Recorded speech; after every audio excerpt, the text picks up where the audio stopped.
Selamat pagi semuanya. Gimana kabarnya hari ini? Semoga sehat selalu ya. Hari ini, kita akan belajar mengenai materi dinamika kependudukan Indonesia. Apa yang dinamakan dengan dinamika penduduk? Ada yang tahu?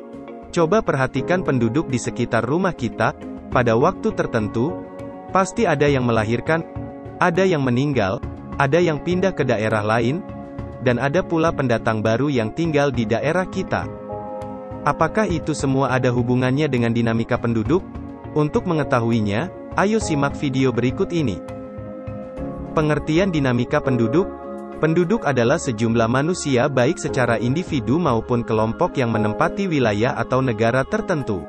Sedangkan yang dinamakan dengan dinamika penduduk yaitu, suatu perubahan keadaan penduduk baik itu penambahan maupun pengurangan. Penambahan dan pengurangan ini disebabkan oleh beberapa faktor. Kita tahu bahwa jumlah penduduk tidak selamanya sama, setiap periode tertentu pastinya mengalami penambahan atau pengurangan. Seperti halnya jumlah penduduk Indonesia yang setiap tahun bertambah. Lalu apa saja faktor-faktor yang mempengaruhi dinamika penduduk?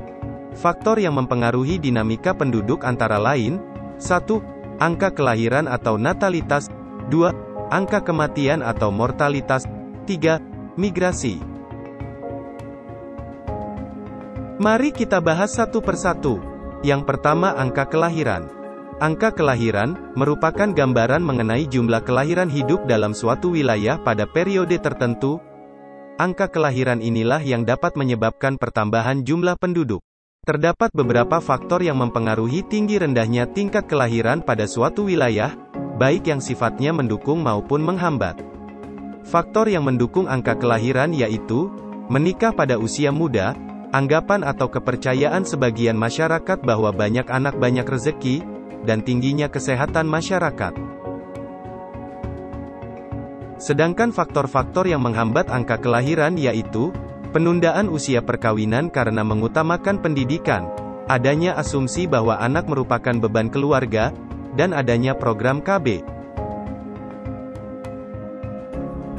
Faktor yang mempengaruhi dinamika penduduk selanjutnya, yaitu angka kematian. Angka kematian atau mortalitas ialah gambaran mengenai jumlah penduduk yang meninggal dalam suatu wilayah pada periode tertentu. Tinggi rendahnya angka kematian disebabkan oleh beberapa faktor. 1. Faktor pendorong angka kematian, yaitu, kurangnya kesadaran masyarakat mengenai pentingnya kesehatan. Wabah penyakit, seperti yang terjadi saat ini banyak orang yang meninggal dunia akibat dari wabah COVID. Dan yang terakhir yaitu bencana alam.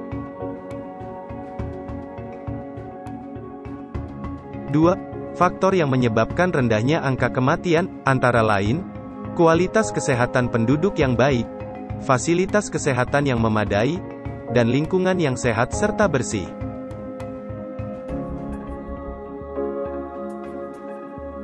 Faktor ketiga yang mempengaruhi dinamika penduduk adalah migrasi. Migrasi merupakan pergerakan atau perpindahan penduduk dari satu tempat ke tempat yang lain. Migrasi dapat menyebabkan pertambahan dan pengurangan penduduk. Kenapa?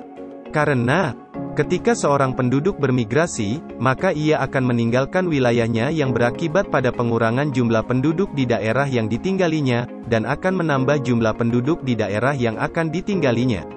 Adapun jenis-jenis migrasi, antara lain, emigrasi, imigrasi, urbanisasi, transmigrasi dan remigrasi. Untuk jenis-jenis migrasi, silahkan kalian pelajari di buku paket atau buku LKS. Terima kasih sudah menonton video ini. Selalu semangat dalam belajar, dan selalu jaga kesehatan. Sampai ketemu di video selanjutnya.